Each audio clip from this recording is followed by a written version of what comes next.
B'shut Morai v'Rabotei, with the permission of Hashem, I would like to wish you bracha v'atzlacha and briut and happiness for Purim, for Pesach, and then Matan Torah. We should know one thing. Purim, it's about what?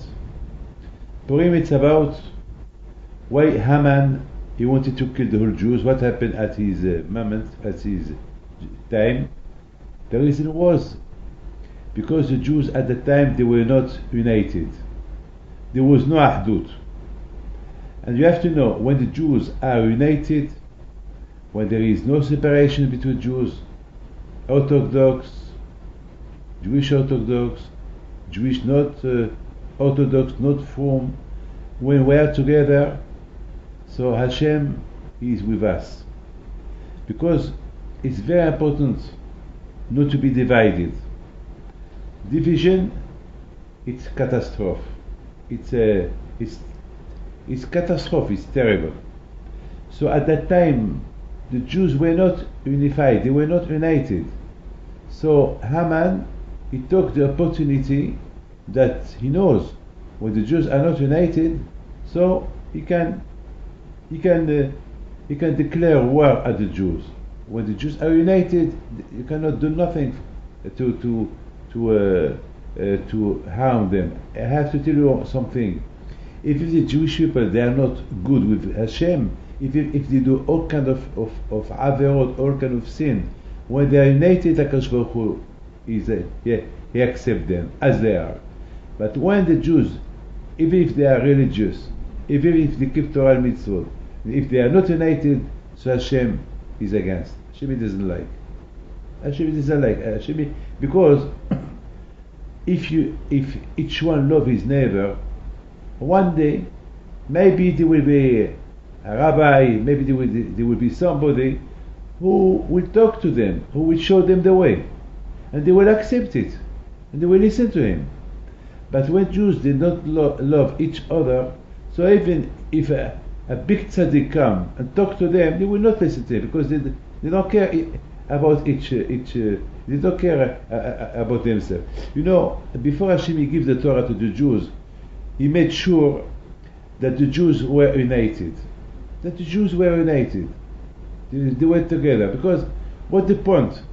That Hashem will tell them, I am your God, I am Hashem, it's me who delivered you from Egypt, and they are not united.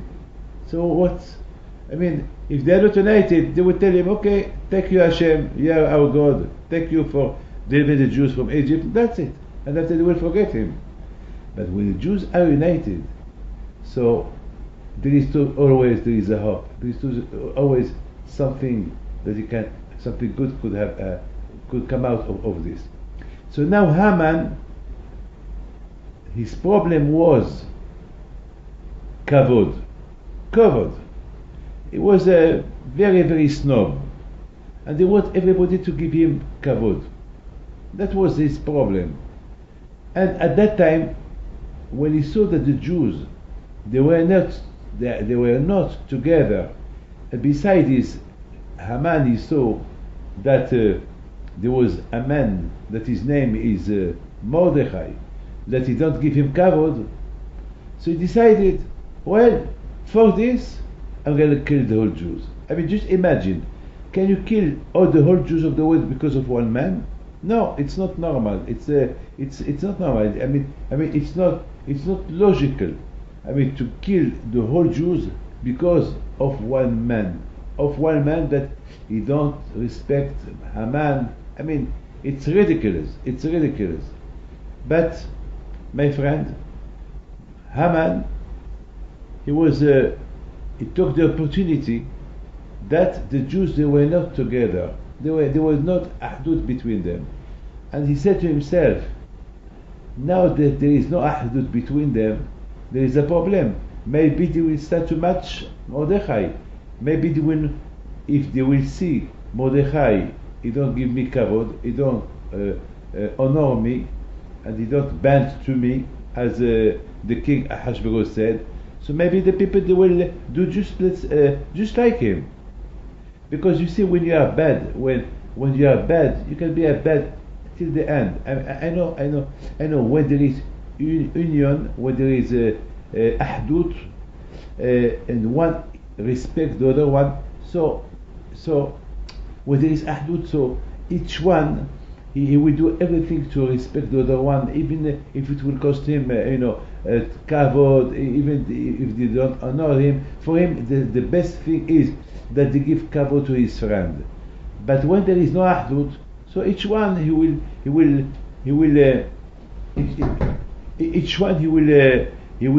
will search only his own profit, his own kavod.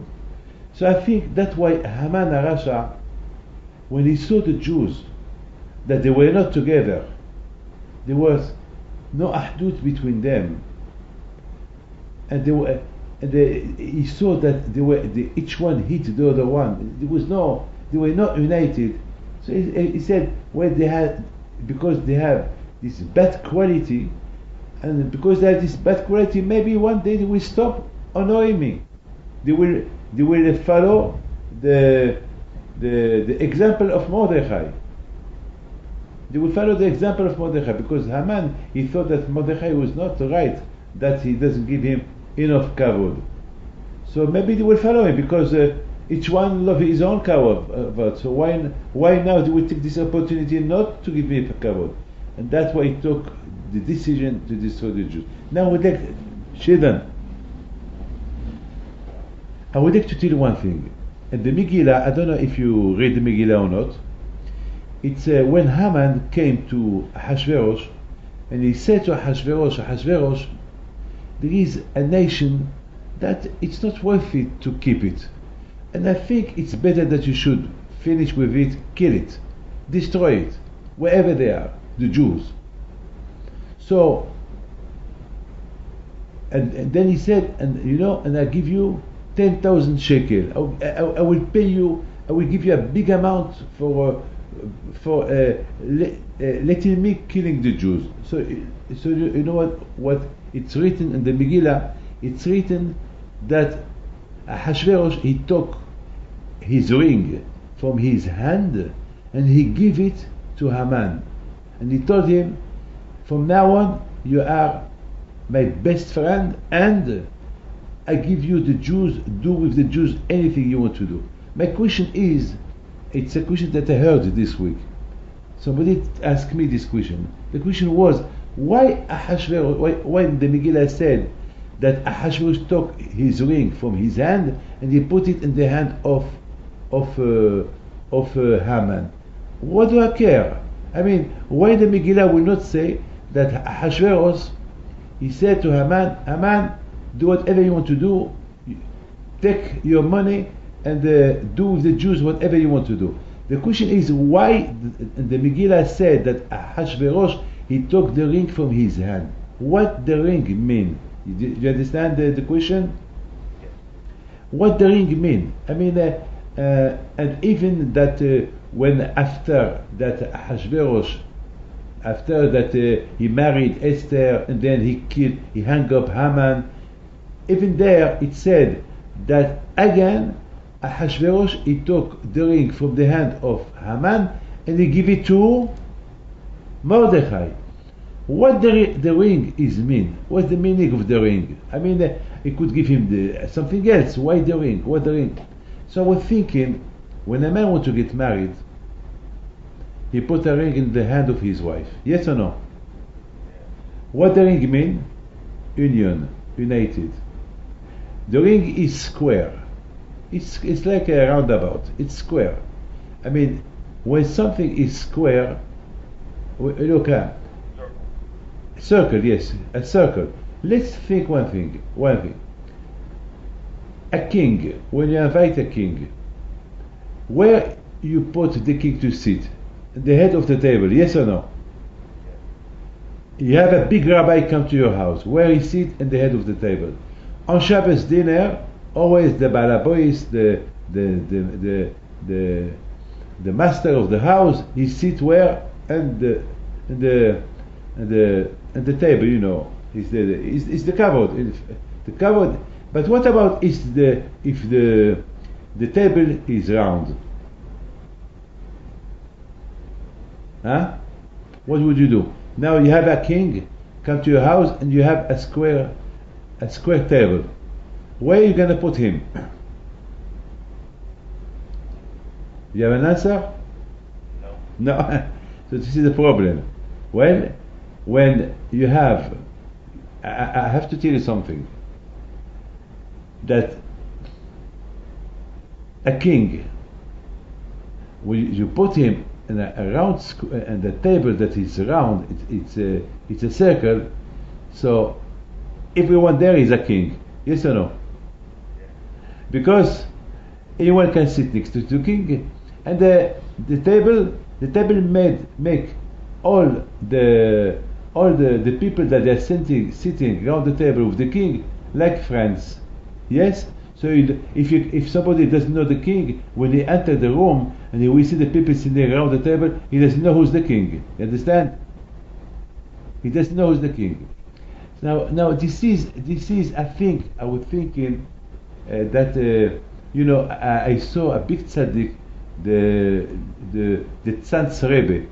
The Tzantz Rebbe, he asked a question. He said, why the matzot are round? Why they are not? Why they are like round? The matzot are round, and he said that anything that is round it's symbol of the ahdut, symbol of the united. Anything it's round, anything that it's round, it's ahdut. It's the meaning of united.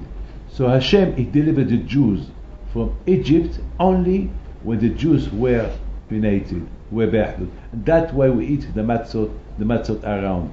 To remind us that if you want to be delivered one day, we should be in ahdut. Now you understand why. Now according to all this, now we understand. If you just you children, if you notice, look at yourself, you will see that your eyes are round.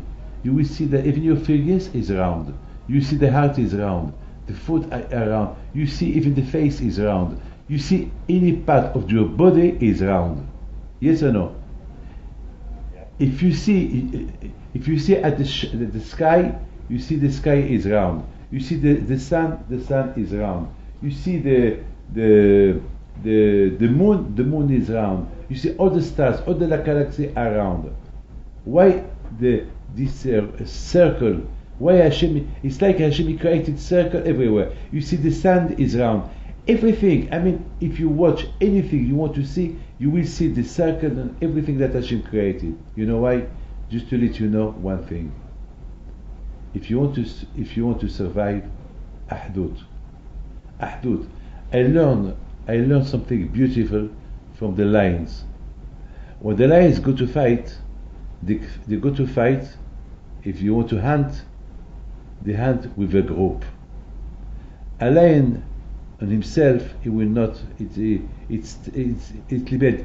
He put his life at risk to hunt big animals. But when they are in group, when they are united, they can kill even the biggest. They can hunt, kill even the biggest, even the elephant. They can kill.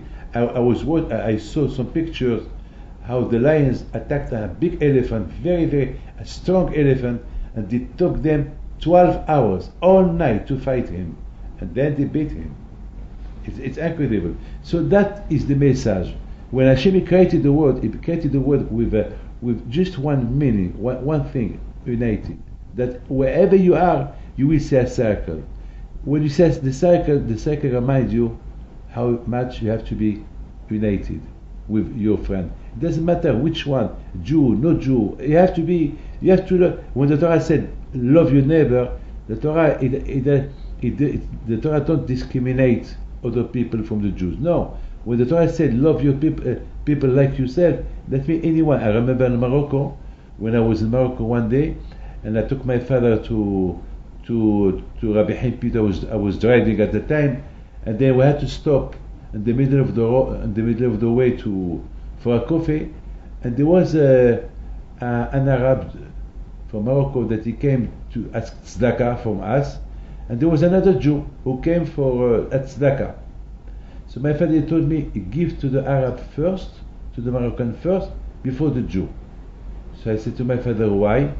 He said, because we are in Morocco, and it's very important to show them and to let them know that we have nothing against them, that they are people like us, and we have to respect them. The Jew in a way, he knows that we have nothing against him, but no, the Moroccan, he may think, so give him first the tzedakah. And that's what we did. And you know what we saw? We saw that the Moroccan man, when he saw that we give him more kavod than the Jew, he started to bless us. He started to say, thank you, may God will be with you, You know, it was a big Kiddush Hashem. It was a big, you see, the Kiddush Hashem, it's fantastic. You can do a Kiddush Hashem only by respecting somebody that is not from your religion. And you can do a big Kiddush Hashem. You know, my friend, now we know why Hashem he created, and everywhere you go, you will see, look, like the fruit, most of the fruit are square, are round, even the vegetables, everything is square. I mean, that just to remind you that there is Hashem, that Hashem he created the world. When he created the world, Hashem, he knew that only through Hesed, through true, through the to be honest, the world can exist. And as you know, when you sit, as I told you before, when you sit around the table, everybody is a king. Everybody is a king. How can you feel? How can you say love your neighbors like you? How? An example. Take a table, a square table. You, the balabais, you sit there. There is no head of the table. There is square. Everybody is like you. So this is the after. Love your neighbor like you. And if you want to know how it is, take the example of a square table. That's it. Put and you will see what it is. Your neighbors like you. You know, a lot of times when I am invited in the house there is there a square table. The people, they don't know who is going to sit next to me. They are embarrassed because now when you have a long table, there is no question that they will honor me to sit at the head of the table. But now that the table is square, so people are a little bit embarrassed. Who's going to sit next to me, to my right, to my left? And when I invite somebody to sit next to me, he feel, oh la la, he feel himself like a king, because I give him the honor. And I am embarrassed too, because I don't know who to invite to sit next to me, because anyone that I will invite to sit next to me, he may think that I prefer him than the others. So I tell them, look, anyone who wants to sit next to me is welcome. I don't invite people to sit next to me, because I don't want to make them feel that I love somebody more than the others. Now, do you understand why when we get married, we give a ring we get married to the wife with a ring? That means that through this ring we will be united. There is no end, there is no head of the table, there is no head of the house. Both of us were one. This is the secret of the ring that we get married. Now you understand, when Hashverosh, the king, when he listened that what Haman told him, that the Jews are not united, they hate each other, so Hashverosh, he took his ring, because the ring is the symbol of unification. The ring is the symbol of union. So he took the ring, he said, well, if you are sure that the Jews are not united, so I give you the ring. It's your responsibility. Do whatever you want to do. I don't want to be responsible for the Jews. I don't want their God to punish me. You think that they are not united? So here's the ring. Now, always in the kingdom, the ring is very important. Why? Because the ring, it's a symbol of the unification between the people and the king. That they are all, I mean, the king is the head of the state, but he should not forget that he is subject, that the people of his kingdom are his people. I mean, he should not forget that he should not think only about himself to build palace, to take taxes and to live like a big king, and he will let down his people. That's no. The ring, the symbol of the ring that belongs to the king is, ahdut, united. So Ahashverosh, he said to Haman, okay, Haman, I give you the people, and the money, I don't want to take it. I know I'm scared of their God. If you think that because they are not united, so we can do anything we want, so here's the king, here's the ring. You're the responsible. From now on, do whatever you want to do. I'll let you do. My friend, when the Jews, they saw this, that now they are not united anymore with the king Ahashverosh, and now they are in the hand of Haman, they did a big teshuvah. And the teshuvah they did, that they did hitkaptsu, that means they understood why Haman he came with this chutzpah to kill them, because they were not united. So they did a big teshuvah, and they started to be united, and that's why the gezerah went cut. The gezerah, that means when Hashem saw the Jews did a big teshuvah, because what the point to do teshuvah to Hashem, and if we are not united? So the Jews, they did teshuvah, and they were united. So Hashem, at that moment when Hashem saw that the Jewish people did this big teshuvah, so the sentence to death that Haman wanted to do to the Jews was postponed, and Baruch Hashem, everything came to an order. And then again, Ahashverosh, he took the ring that he gave to Haman and he gave it to Mordechai. What the symbol? Because he wanted to let him know now that the Jews are again together. So I give you to do whatever you want to. Now it's on your hand. Please, children, listen to this. Haman, he wanted to kill the Jews because they were not united. As I told you before, if there is no union, we cannot do Torah. The Torah depends on the union, because as you know, no one can respect the whole mitzvot of Hashem. It's impossible. And I am David Pinto. I cannot do the whole mitzvot. I can do few. There is some that I cannot do. But when there is ahdut, the mitzvot that I cannot do, your children can do them, Akiva can do them, Moshe can do them. There is every Jew, he can do what I cannot do. So when there is ahdut, so it's like we share the whole mitzvot. The whole mitzvot that they are respected by the Jews, so we share them. So Be'ezat Hashem, after 120 years, when Hashem is see that I love my neighbors, and I love people, and I respect people, and I help people, so Hashem said, well, the mitzvot that you could not do, he did it. The one that you don't know, you love him. So you are equal, you are partner with his mitzvot. So you're okay. So Haman, when he saw that there is no ahdut between Jews, automatically, if there is no ahdut, there is no Torah. If there is no Torah, there is no God. Because the only way to respect Hashem, to love Hashem, only through the Torah and through ahdut. Because Hashem, he wants for me to respect the whole mitzvot. But how can I respect the whole mitzvot? Because there is some mitzvot that I cannot do. Like Israel, to live in Eretz Israel. To live in Eretz Israel, there is a lot of mitzvot that you have to do as a Jew in Eretz Israel. But I live in America. I live in France. So how can I respect the mitzvot that there is in Eretz Israel? But when I help Jews, poor Jews who live in Eretz Israel, and those Jews there, they live there, they respect the mitzvot in Eretz Israel, so we are partners. They are partner with me, I partner with them. So it's that the Torah, when you love each other, when you love your neighbor, so the Torah,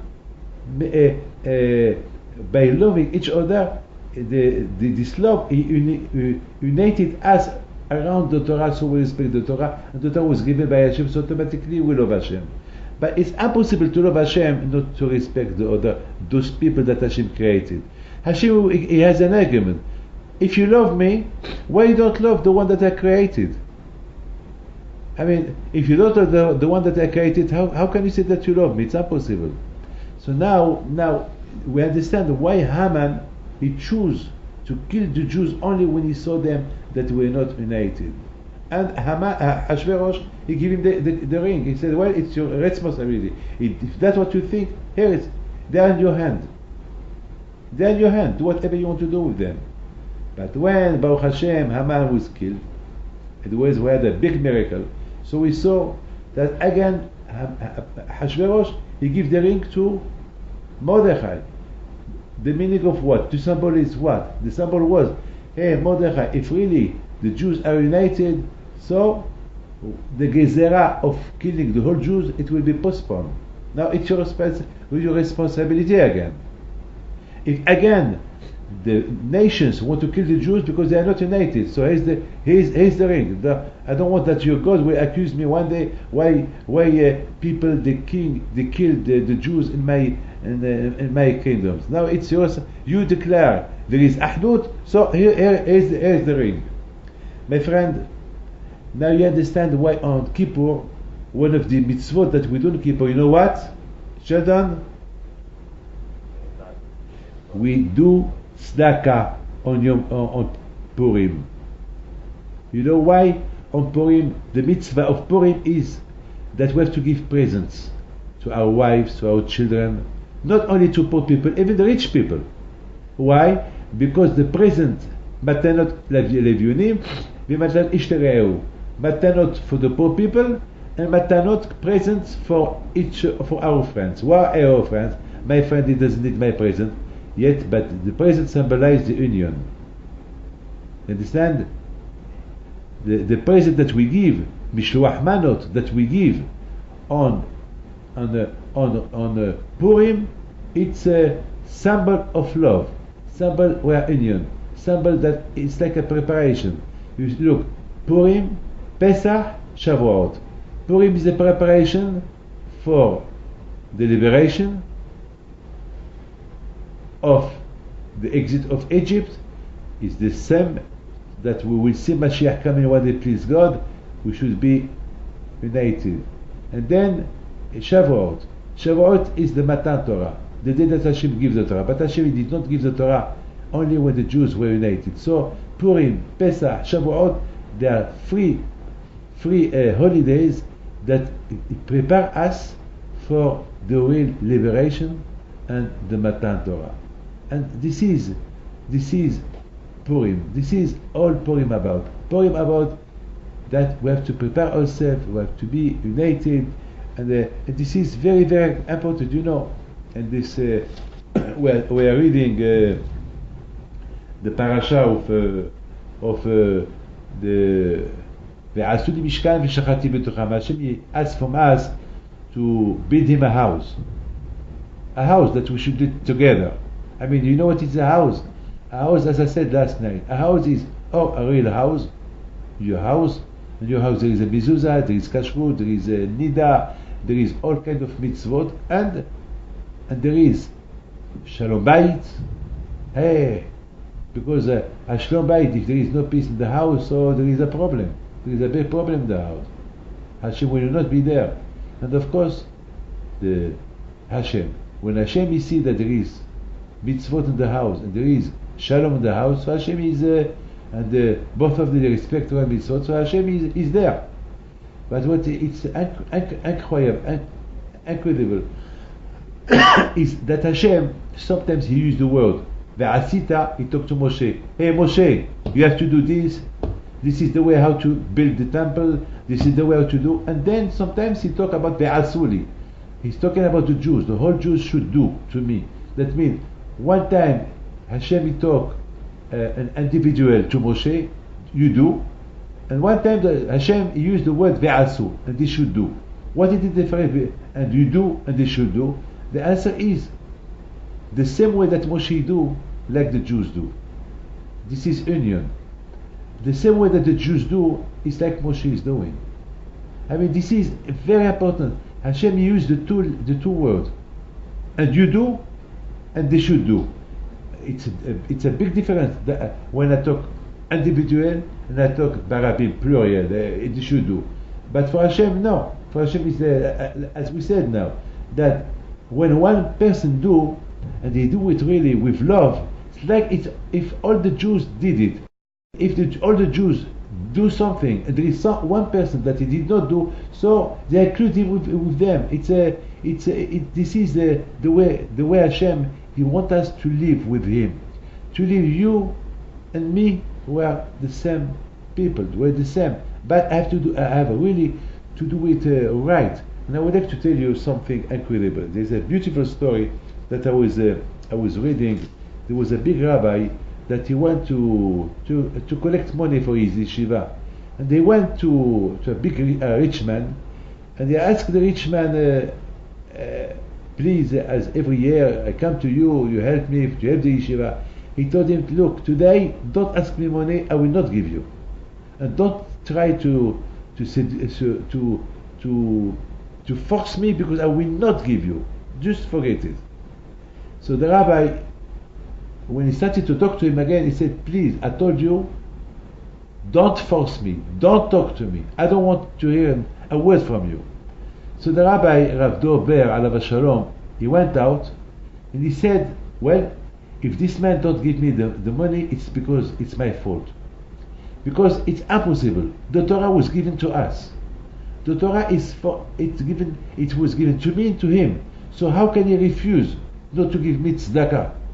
Because without the Torah, it's the Torah unified the Jews, and there is a problem. Why this man, he don't want to be? Why he not unify himself through giving tzedakah to me? So he said, you know why? I catch it. It's my fault. Now the rabbi accused himself. It's my fault. Maybe I did not prepare myself well to ask him tzedakah, because to ask him to give me tzedakah for the yeshiva, I must feel that he is like me. But if I treat him individually, I treat him, me is me, and he is a rich man, and I am a rabbi, and not, so that doesn't work. So he started to think, he started to do teshuvah. Please Hashem, forgive me if I exclude this Jew from my loving. Please Hashem, forgive me if I exclude him, because I see him as a rich man. I see myself as a rabbi. So a rich man and is a rich man. A rabbi is a rabbi. But no, if he is rich, because Hashem is choosing him to be rich. If you are a rabbi, because Hashem chooses you to be a rabbi. So I have.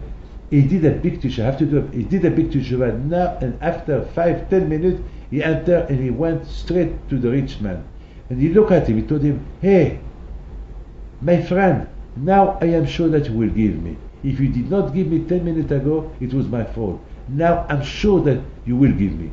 And the rich man was looking at him. He told him, "Now I give you whatever you want." And he gave him a big donation. So you see from here, you see, I am a rabbi, I have a white beard. And I'm sitting next to a man that has no yamoke, no kippah in the head, in the plane, and he eat tarif, he eat not kosher food, and he's sitting there, and he look at me, he talk to me. I have to answer him, I have to respect him. Please, maybe, poor man, he doesn't know. Baruch Hashem, I had a Jewish education, I am what I am. If he is not what he should be, it's not his fault.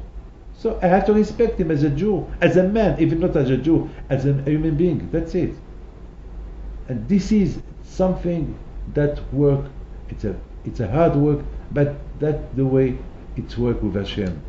Now you see from that beautiful story, this rabbi, how he was sure, 100% sure, that now that he did a big teshuvah, now that he consider this rich man as his neighbor, he love him. Now he's not included. I mean, it's not he's not a rabbi like me, so I just take the advantage. I will use his money and that's it. No, Hashem doesn't love that.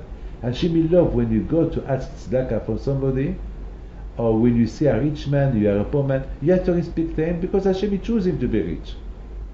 Hashem chose him to be rich, so you have to respect him. Hashem choose you to be a rabbi, he choose you to be a poor man, and that's it. You have to accept. And if you don't accept, it's a problem. It's really a big problem. Now this is, my friend, this is a lesson. Now I want to finish with one story. I received a man this week, and this man is not religious at all. His mother, she's not Jew. His father was not Jew, and excuse me, no, his father was a Jew, and his mother was not Jew. And then, when after when he grew, he converted himself to Judaism, and he went to the yeshiva, and he went to the kollel. He became a rabbi. And unfortunately, I don't know what happened to him, this man, and suddenly he started to regress, and he became anti-religion, anti-Torah. You cannot talk to him about Torah. If you talk to him about Torah, he kill you. I mean, for him, he become anti-religion, and he started to do anything. Of course, some of his friends, they talked to him, but no one could talk to him, and he became very successful in business. And this week, he is supposed to be a partner with a religious man. So the religious man, he said, look, if you want to be my partner, we have to go to the Rabbi David Pinto, ask the bracha. At the beginning he said, no, I don't believe. But he said, well, if you want to be my friend, my partner, you have to come. Otherwise I cannot do partnership with you. So he has no choice. And because he has no choice, so he came. Now when he came, before he entered to my room, to the office, his partner, the religious one, he told me about his background, about this man. So I said, okay, if you want me to give you a bracha, I give you a bracha. So he said, no, but I want you to receive him just alone for a few minutes.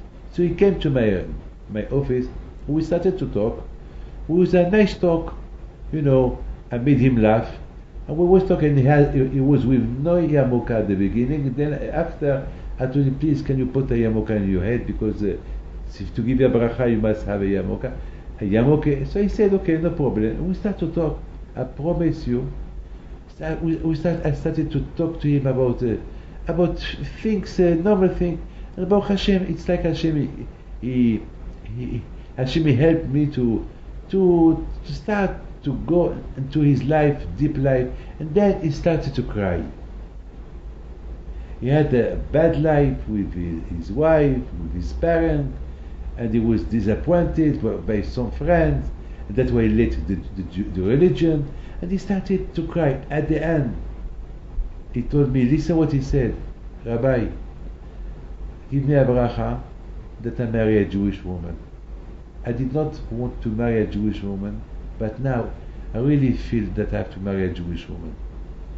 And after he told me, his friend, his partner, he told me later when I met him, he said he was very impressed and he was very happy.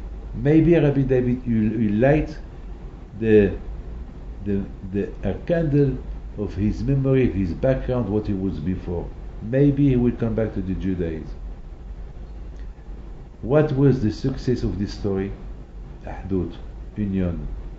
Because I didn't feel I'm sitting in front of a rasha, in front of a bad man, in front of a man that he rejected the religion that he was. He was a rabbi, he was a big Talmid Hakam, he rejected everything. No, I took him as a human being.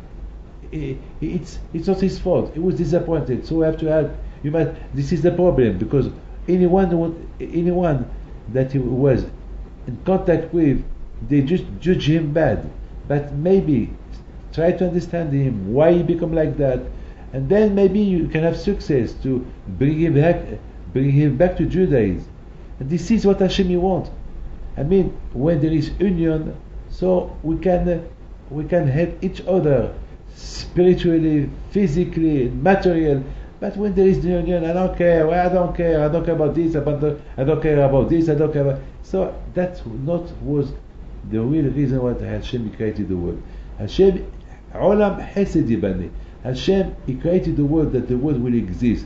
how can it exist? Only through Hesed, good things. Only through that. Without this, the world cannot exist. You know, I heard that America, United States, why Hashem give a big success to United States? Why they are the richest? They have Baruch Hashem. They are powerful. Why? And the rabbi said because America was built with Chesed, was built with good things, to do Chesed, to help others. We see today America, they help all nations. They help whatever you can think. Well, maybe they do it for their interest. I don't care, but they do Chesed. These people, even they don't want to do Chesed. Even when they see they have a good interest, they don't want to do it. It's a big look here in America. You can see all nations become that were United States, united because they are united. The United States. That's why Hashem helped them.